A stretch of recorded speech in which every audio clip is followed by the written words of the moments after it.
여러분, 오늘 드디어 6월 대선을 앞두고 공식적인 선거운동이 시작됐습니다. 저도 출근하다 보니까 왼쪽에는 이재명, 오른쪽에는 김문수 이렇게 있어서 제가 어안이 벙벙했는데요. 김문수 대통령님, 이재명 대통령님, 혼란스럽다. 여러분은 진보인가요? 보수인가요? 정치 이야기가 나오면 뭔가 자기 얘기를 할 거예요. 저는 군대 있을 때 이후로 과연 선거에서 내가 투표를 해야 되는가를 고민했습니다. 왜 그럴까요? 여러분들은 딱 두 가지의 관점에서 세상을 보셔야 되는데 다른 관점을 보시더라고요. 제가 한번 얘기해 볼게요. 자, 1번. 저는 민주주의에 살고 있습니다. 하지만 우리는 자본주의에 살고 있죠. 중학교만 나와도 다 아는 거 아닙니까? 근데 이게 뭘 의미하는지 아십니까? 자본주의는 절대적으로 소수의 것입니다. 안타깝지만요. 그런데 민주주의는 절대적으로 다수의 것입니다. 돌아버린다. 이거 어떻게 해야 돼요? 그러니까 여러분들이 민주주의의 탈을 쓰고 자본주의냐, 자본주의의 탈을 쓰고 민주주의냐, 이런 관점에 휘둘리시게 돼요. 자, 여기에 우리나라에 뿌리 깊은 폐단이 있습니다. 더하기 이념. 자, 이념은 이런 게 있죠. 호남이에요, 영남이에요, 남한이에요, 북한이에요. 자, 이런 여러 가지 문제가 있죠. 여기를 섞는 순간 짬뽕이 됩니다. 그럼 여러분들은 뭘 봐야 될까요? 저는 여기서부터가 부동산 투자를 보는 방향성이라고 생각을 하고요. 우리가 자본주의의 베이스에 있다는 걸 기초하는 순간부터 생각이 바뀌어야 되는데, 여러분들은 민주주의의 빨간 당, 파란 당을 통해서 자본주의를 해석하시려고 해요. 잘못됐습니다. 우리는 자본주의를 중심으로 해서 민주주의를 살아야만 여러분들의 자손, 그리고 우리들의 아이들이 행복할 수가 있습니다. 민주당 입장에서는 평등, 서민을 위한 정치 얘기를 하는데요. 저는 솔직히 그 느낌도 인정은 합니다. 왜 그러냐면 이렇게 나눠놨지만 바꿔보겠습니다. 간단하게 민주당은 파랑, 국힘은 빨강이라고 해보겠습니다. 저는 이 연구를 하다가 보니까 그래, 모두가 맞는 말이야 라는 생각을 했어요. 민주당 입장에서 봐볼게요. 아까 전에 자본주의는 소수가 갖고 있다고 했죠? 약자를 보호해야 됩니다. 그래서 어떻게 될까요? 임대차법, 그리고 소수를 위한 전월세 갱신에 대한 상한선, 두 가지가 의미하는 건 뭘까요? 다수를 보호하는 정책이 맞습니다. 왜냐면 많은 사람들이 의외로 개인 집보다 집이 여러 개 있는 경우들도 많이 있거든요. 가진 자보다 안 가진 자를 보호하는 이 정책은 민주당 입장에서 봤을 때는 맞는 정책입니다. 빨간당 쪽을 보겠습니다. 이쪽 입장에서 봤을 때는 공급을 더 많이 해서 많은 사람이 자본을 가지고 더 무언가를 매수할 수 있고 나의 소유로 만들려는 데에 더 집중을 많이 하기를 원합니다. 즉 다시 말하면 여기는 생산을 더 열심히 해서 나의 사업을 잘하고 나의 일을 잘해보자 인데, 민주당은 돈을 받는 샐러리맨이라던가 사회적 약자들이 보호를 받기를 바란다. 여러분, 이 두 가지를 보니까 둘 다 틀린 게 있을까요? 저는 솔직히 어느 쪽 입장도 관심이 없습니다. 왜냐면 저는 자본주의거든요. 저는 민주당 국힘이 아니라 전 자본주의예요. 그렇기 때문에 어느 쪽이든지 간에 저는 여기에 맞게 기획을 해야 된다고 생각을 하지, 어디가 옳다고 말하는 것도 저는 무의미하다고 생각을 합니다. 근데 지금 이 두 가지를 보면 누가 잘못됐죠? 아무도 잘못된 사람은 없습니다. 단지 이들의 관점을 대변하는 겁니다. 이렇게 생각하면요, 이해가 돼요. 이런 관점으로 임대차와 전월세, 사회적 약자를 보호하고, 국힘이 집권을 했을 때는 자본주의가 상승하고 개발을 해서 나의 소유와 나의 생산성을 더 높이게 만드는 사회적 정책을 만들고요. 아무도 틀린 바는 없습니다. 민주당은 평등과 서민을 위한 정치죠. 그런 정책을 하신 것도 맞아요. 전월세 5%로 딱 갱신을 하고 그 이상 못하도록 잘 맞춰놨죠. 문제는 뭘까요? 여기에서 중요한 사건은 자본주의를 합치는 순간부터 환장하는 결과가 나옵니다. 우리가 살고 있는 자본주의는 시스템에 살고 있잖아요. 자기 재산을 지키고 노력 이상의 보상을 추구하는, 열심히 사는 걸 바라는 시스템이 자본주의죠. 결과적으로 이분들이, 이 정권이 끝나면 다시 이러한 관점으로 또 자본주의에 당하게 됩니다. 반대로 국힘의 입장에서 자본을 만드신 분들은 자본을 보유하고 이분들한테 또 나의 자본에 대한 나의 재산 침탈권을 방어하려고 노력을 하게 되죠. 이런 상황들의 싸움은 민주당과 국힘이 아니라 자본주의에 대한 해석의 방향성이 다르기 때문에 발생한 일입니다. 두 가지 다 관점 차이인 거예요. 선거라는 뜨거운 이슈 속에서 우리가 자본주의 사회를 염두에 두고 있다는 관점으로 민주당과 국힘을 보면 어떤 생각을 해야 될까요? 제가 질문 던져보겠습니다. 자본주의가 무슨 뜻이죠? 간단합니다. 자본주의 자체는 서로가 노력을 통해서 재화를 만들고 재화를 통해 서비스를 하고 그에 대한 수익을 서로 교환하는 그런 시스템이 자본주의입니다. 자본주의는 노력도 있지만요, 그 일정 단계가 넘어가면 효율적 노력이라는 포인트가 나옵니다. 뭘까요? 자본주의 시스템을 알아야 더 효율적으로 그걸 쓸 수 있다는 거죠. 건설 현장 노동자도 열심히 일하고요. 의사나 금융 전문가분들도 열심히 일합니다. 근데 같이 힘든데 돈을 더 벌고 덜 벌고 하는 이유는 뭐죠? 구조가 아닙니다. 효율성과 누가 머리를 더 썼느냐가 부가가치가 발생되는 것부터가 시작이 되는 거죠. 그래서 제가 부자와 가난한 자의 언어를 말해 보겠습니다. 딱 한 글자로 정해 보겠습니다. 탓입니다. 탓. 빈자들은 누구 탓, 정치 탓, 그리고 나라가 나의 돈을 막고 있다. 부자들이 돈을 많이 벌다 보니까 분배가 덜 됐다 라고 얘기하는 얘기 들어보셨죠? 솔직히 말해서 이런 생각을 가지신 분 중에 부자가 된 적을 본 적이 없죠. 왜 그럴까요? 내가 잘 될 생각을 해야 되는데요, 남의 잘 된 거에 대해서 고민을 하기 때문입니다. 나는 왜 너 잘 되지 못했을까요? 왜 내 탓이라고 생각을 안 할까요? 많은 성공한 분들을 보면서 느끼는 바는요, 다들 내 탓, 나의 탓이라고 합니다. 그러면 이 한 단어를요, 부자들의 표현으로 두 글자로 표현해 보겠습니다.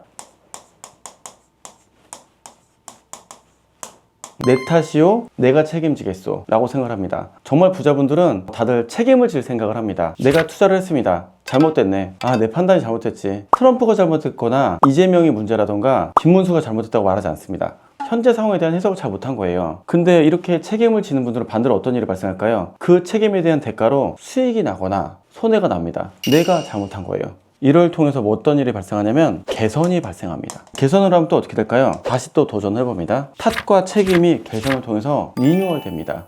자, 그분들은 민주주의에 살고 있지만 내가 책임지려는 마인드로 나도 손해를 보겠지만 내 것을 만들고요, 좀 더 효율이 좋아집니다. 이 세 가지 단어가 성공하는 사람들의 단어입니다. 근데 여러분들은 이 단어에 어디에 위치해 계십니까? 그것이 여러분들의 미래를 지칭하고 있습니다. 저는 이렇게 생각을 합니다. 다들 노력은 해요. 근데 이렇게 책임을 지면서 뭔가 자산시장을 뛰어드는 분들이 적다는 생각을 합니다. 경제 원리로 돈을 많이 찍으면 유동성이 커지고요, 금리를 올라가면 유동성이 줄어들고요. 당연하죠. 그러면 이걸 반복하면서 무려 몇백 년 동안 해왔던 역사가 자본주의입니다. 그러면 돈이 흐르는 흐름에 맞춰서 서핑을 타본 적이 있으십니까? 탓과 책임, 개선을 통해 했던 이런 트레이닝을 여러 번 돈 사람이 있습니다. 자, 이분들의 수익은 어떨까요? 3달, 1년, 3년, 10년인데 여기에 이제 우리들이 아쉬워하는 중요한 요소인 운이 따라옵니다. 자, 그러면 대박이 나는 거예요. 탓을 제일 많이 하게 되면 어떤 일이 발생하냐면 다시 이 트라이앵글로 돌아오게 됩니다. 나는 누구 탓으로, 세상 탓으로, 나라 탓으로, 정치 탓으로 누가 나은지를 봐야 됩니다. 저는 솔직히 이재명 후보님이 여러모로 카멜레온 같이 대단하다고 생각을 해요. 부동산 공약이 뭐라고 나오셨냐면 다주택자들이 집을 못 사게 할 생각은 없다. 그에 맞는 합당한 세금이 있거나 다주택들이 투자하는 것은 말릴 수 없다. 이런 얘기들을 보면서 저는 되게 느꼈냐면 투자의 문제나 수익이 아니라 결과적으로는 집권 후반기에 뭔가 다른 것들이 나올 수도 있겠다는 생각이 들었습니다. 왜냐고요? 제가 종부세 제일 많이 내봤을 거예요. 2021년에 종부세 4억 냈거든요. 내면서 느끼는 건요, 물론 수익이 안 난 건 아니에요. 하지만 이렇게 갈리면 아무것도 없다, 끝난다 는 거를 몸소 체감을 했습니다. 근데 이렇게 세금을 전가한 돈으로 또 민주당 정부 스타일은 다 복지와 혹은 예산 정책을 잘 쓸 거예요. 알고 있습니다. 저의 세금이 우리의 보도블록 한 장이 되었다는 거 알고 있습니다. 하지만 세금을 내게 많이 해놓고 나서 집값이 멈출까는 다른 문제입니다. 집값이 멈출까? 혹은 자산 상승이 멈출까? 우리는 또 다시 뭘로 돌아옵니까? 자본주의라는 베이스에 돌아옵니다. 여러분들이 민주주의를 얹고 자본주의를 얻는 것과 자본주의를 얹고 민주주의를 얻는 거는 구조 자체가 다릅니다. 저는 자본주의를 중심으로 모든 걸 보고 있기 때문에 당의 이념이 없다고 했잖아요. 저는 부동산 투자를 할 때 딱 두 가지를 봅니다. 1번은 부동산 정책, 즉 정부의 스타일입니다. 그 다음 뭘 봐야 될까요? 다음 세법이에요. 이 두 가지를 순서를 하고 그 다음에 투자 물건을 무엇을 할 건지를 정하는 겁니다. 근데 다들 이거보다 안 보고 그 다음에 입지랑 투자 방법을 열심히 연구하고 있죠. 여러분, 이 두 가지를 모르고는요, 투자를 하는 것 자체가 결국은 도로 아미타불이 될 수 있어요. 그래서 제가 황금우추 부동산 채널에서 1번과 2번을 계속 열심히 얘기할 테니까 여러분들이 들으시면서 이런 관점으로 1, 2번을 공부하고 났잖아요. 그럼 3번이 뭘 해야 될지 뻔히 나와요. 이런 게 여러분들 뭡니까? 요즘에 얘기하는 똘똘한 한 채. 1, 2번으로 발생해서 나온 일이에요. 그럼 반대로 1번이 바뀌면 어떻게 될까요? 3번은 당연하게 바뀌게 됩니다. 강남 좋은 거 다 알아요. 서초 좋은 거 다 안다니까요. 그게 중요한 게 아니라 내가 과연 1, 2번을 계획을 해서 3번을 어떻게 맞출까? 자, 이거 다 끝나고 나면요, 그 다음에나 돼야 나의 돈을 여기에 대입을 하는 거예요. 훌륭한 투자자가 되려면요, 1번, 2번을 염두에 두시고 3번을 결정을 하신다면 그 다음에 나의 돈으로 4번, 5번을 고민할 수가 있을 겁니다. 자, 이런 투자가 당을 떠나서 하시는 최고의 투자가 되실 겁니다. 어떠한 당이 뭐가 맞냐 이런 느낌보다는 이러한 관점으로 다음 정책에 맞춰서 나도 다시 대응해야 되겠다, 이 생각이 저는 좋은 방법이라고 생각을 해요. 자, 이러한 방법으로 인해서 부자들은 이제 다주택 대신 똘똘한 한 채, 그러니 똘똘한 한 채로 돈이 몰리겠어요, 안 몰리겠어요? 몰린다니까요. 22년에서 23년, 24년 넘어오면서 우리나라의 연봉 1, 2억 이상 분들이 무려 20, 30% 이상 늘어났습니다. 자, 그 얘기는 뭘까요? 투자 여력이 되시는 분들 많아요. 타이밍을 재고있을 뿐이고요. 저는 그 타이밍이 이번에 터진 게 토지거래 허가제 해제에 주요한 답이 있다고 생각합니다. 돈은 타이밍을 찾고 있는 거지 지역을 어디를 매수해야 되는가는 정해져 있죠.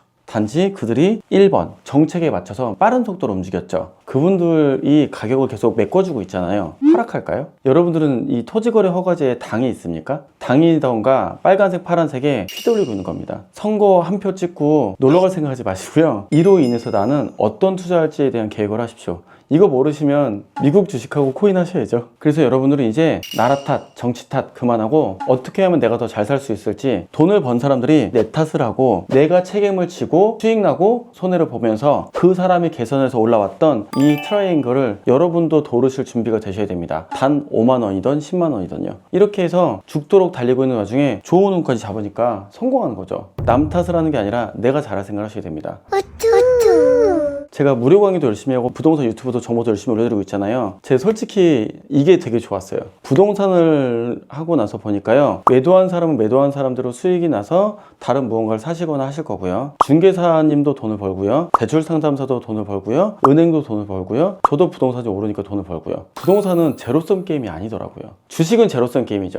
제가 고점에서 딱 매도하고 나가면 누군가는 이거 떨어질 텐데, 저는 모두가 다 수익이 나고 모두가 돈을 버는 게임이 주식보다도 부동산은 다 수익이 나는 창조 경제였다는 거예요. 되게 느낌이 새로웠습니다. 결국은 모두가 행복하는 방법은 의외로 부동산 거래들이 많이 일어날 때 그 부동산과 연계된 전반된 모든 분들이 다 수익이 나고 경제가 굴러가는구나, 부동산 아파트 한 채가 구르는 게 모두의 경제 파급 효과가 나는 거고요, 모두가 수익이 나고 모두가 웃을 수 있는 부동산 장을 기본적으로 까시기를 권장을 드립니다. 대부분이 자산가치와 혹은 이르한 노동의 대가를 모두 다 받을 수 있는 경제 파급 효과가 좋은 부동산을 정부가 놓을 리가 없습니다. 저는 더 많은 분들이 가난의 고통에서 벗어나고 경제적 자유로 넘어오셨으면 좋겠어요. 저는 솔직히 이제 40대가 돼서부터 소고기를 먹는 걱정을 좀 덜 하고 있거든요. 왜냐면 30대 때는 돼지고기 뒷다리살 앞다리살로 카레 먹는 것만 해도 저는 만족스럽다고 생각했는데, 이제는 좀 일정 수준 넘어가다 보니까 먹는 거에 대한 고민이 좀 내려놓다 보니까 마음이 편해지더라고요. 저는 여러분들이 이렇게 일정 수준 이상의 더 나은 꿈을 꾸시고 있다는 걸 알고 있습니다. 제가 막노동을 하고 배를 타고 열심히 일할 때 원했던 소원이, 그냥 나도 말로 먹고 살고 이렇게 몸에 고생하고 싶은 거 그만하고 싶다 라고 생각했는데, 아직도 몸의 고통이 끝나진 않았거든요. 실제로는 저는 하다 보니까 또 이런 경험을 하셨어요. 자본을 통한 경제적 자유가 중요한 게 아니라 더 많은 사람들의 더 많은 수익이 난 이 팀이 많아지는 게 정말로 운이 커진다는 걸 새로 배우고 나서 보니까 함께 가야겠다는 생각이 들었기 때문에 영상으로 대화를 하고 있는 겁니다. 20, 30대 조사를 하다 깜짝 놀란 게 있습니다. 20, 30대의 종교 비율이 몇 프로인지 아십니까? 제가 알기로는 16%인가 17%인가 그래요. 옛날에 비해서 종교를 믿는 사람들이 더 많이 없어졌습니다. 다 뭘 믿고 있을까요? 돈교를 믿고 있습니다. 다 자본주의를 믿고 있어요. 그러니까 미국 투자 안 하고 부동산 투자 안 하고 이렇게 있는 MZ분들이 몇이나 있겠어요. 다들 코인 물린 거라도 뭔가 있지 않습니까? 맞아요. 다들 책임질 마음으로 돈을 투자하고 노력을 하고 있고요. 물리더라도 노력한 모습 좋습니다. 항상 연습하는 마음을 갖고요, 개선에 대한 마음을 가지잖아요. 여러분들은 또다시 언제든지 기회가 오실 겁니다. 물론 현재 50, 60대이신 분들은 아마 이 얘기를 들으면서 우리가 너무 호남, 영남, 남쪽, 북쪽의 이념에 휘둘려서 민주주의라고 생각했는데 알고 보면 자본주의 덩어리를 너무 까먹은 게 아닐까. 또한 여러분, 여기에 좀 더 베이비 부머 분들에 대한 얘기를 해보겠습니다. 이 IMF의 망령에 빠져있는 게 아닌가 잘 고민을 해보십시오. 이 IMF의 망령이 뭐예요? 환율, 금리, 그리고 금 사야 된다, 그리고 땅. 아직도 이런 게 빠져 계시죠? 돈을 버시려면 이러한 망령부터 깨셔야 됩니다. 자, 오늘 영상은 여기까지입니다. 여러분들의 생각이 너무 궁금하니까 저의 이야기에 댓글로 의견 많이 부탁드리겠습니다. 여러분들이 성공적인 민주주의가 아닌 자본주의의 주인공이 되시기를 진심으로 응원합니다. 황금무추와 함께 여러분들의 인생을 더 가치 있게 만드십시오. 함께 열심히 저도 뛰겠습니다. 다음 영상에서 만나요. 안녕.